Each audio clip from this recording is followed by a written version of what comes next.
The eighth letter of the Hebrew alphabet is Chet.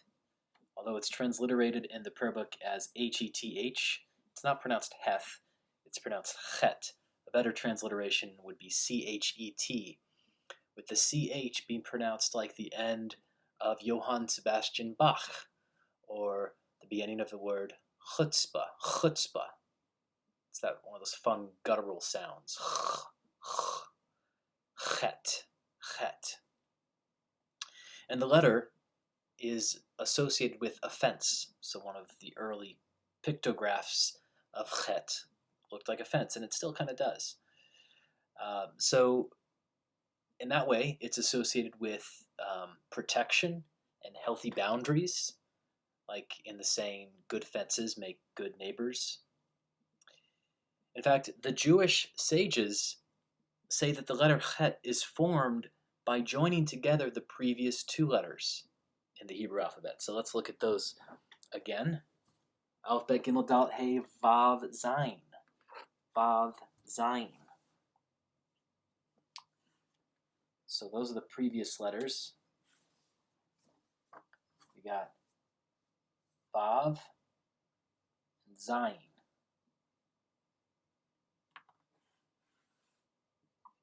Let's put that Zayin a little closer. Vav and Zayin. Chet is formed when you combine these two. That's a Chet. Even though I usually don't have that line coming down, it's usually just like this. Chet, Chet. So the idea is that the Vav is more of a male energy. It's that nail that combines, connects things. You hammer a nail into something. It's got a male energy. The Zayin, remember, is about putting the hammer down and resting, and that has more of a female energy. And so with the Chet, the Vav and the Zayin join together and are connected with a chuppah, which begins with letter Chet. Chuppah is the wedding canopy in a Jewish wedding. So it brings these two together. And yet, although they're brought together, they still are not completely unified. They still maintain individuality. So this aspect of the meaning of the letter Chet, which has many meanings, all these letters have many meanings, but I'm focusing on some of the primary meanings, or those that Psalm 119 really highlights. This aspect of the letter Het reminds me of the words of a Lebanese Christian named Khalil Gibran. Khalil, which may be written in the Hebrew as a word that begins with Chet, a name that begins with Chet. Khalil Gibran, the prophet. This is a copy I bought many years ago. And he has words on marriage that I think describe very well some of the wisdom of the letter Chet and the healthy boundaries.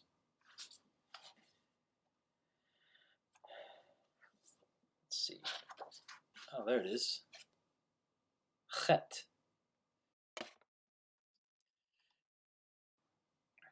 He's asked, the prophet character is asked to speak of marriage.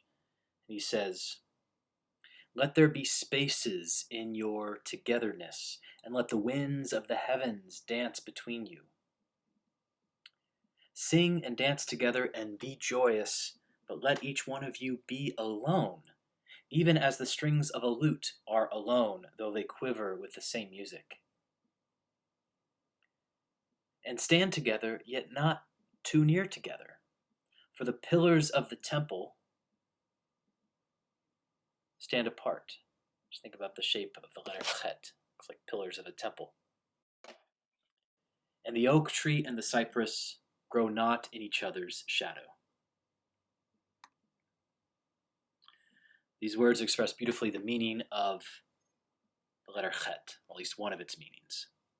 And the Chet stanza in Psalm 119 reminds me of another passage from Khalil Gibran's The Prophet, which Ashley and I had read at our wedding. It is passage right before this. It's passage on love. He says, "Love has no other desire but to fulfill itself. But if you love and must needs have desires, let these be your desires. To wake at dawn with a winged heart and give thanks for another day of loving. To rest at the noon hour and meditate love's ecstasy. To return home at eventide with gratitude. And then to sleep with a prayer for the beloved in your heart and a song of praise upon your lips." In verse 62 of Psalm 119, the psalmist says, "At midnight I will rise to give you thanks because of your righteous judgments." And this verse sounds much like the prophet, to wake at dawn with a winged heart and give thanks for another day of loving. At midnight I will rise to give thanks. The word midnight, chatzon laila, begins with the letter chet. And midnight is a kind of joining together of two separate days. It's when one day ends and another day begins. As Bono sings in one of his U2 songs, midnight is when the day begins. And this verse 62 of Psalm 119, "At midnight I will rise to give you thanks," has been said to have inspired the canonical hour of vigils for monks and nuns and friars. It's that hour in the middle of the night, traditionally 3 a.m. rather than 12 a.m., when monks, Benedictine monks, other monks, get up to pray and give thanks, usually by praying the Psalms, including Psalm 119. Suzanne Guthrie refers to this hour as the prayer office for pious insomniacs. And I personally love this verse in Psalm 119 and the meaning that it highlights in the letter Chet. Because I know I'm not the only one who sometimes wakes up at ungodly hours, hours that feel ungodly, 3 a.m. or 4 a.m., as the darkness is swarming, and I feel plagued by fear and regret and other negative internal thoughts. And this verse in Psalm 119 invites me to let go of those thoughts and to instead start counting my blessings, to start practicing gratitude. It's one of the best ways to let go of and combat negative internal thoughts, by giving thanks. At midnight I will rise to give you thanks.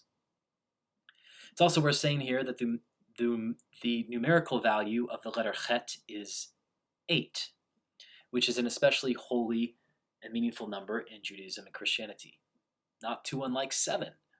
And its meaning comes from its connection to 7. The number 7 represents completion and rest. God finished creation and then rested on the 7th day, while the number 8 represents not only a new day and a new week, but a whole new era. The era of the eternal day, inaugurated by the resurrection. That's what it means for Christians.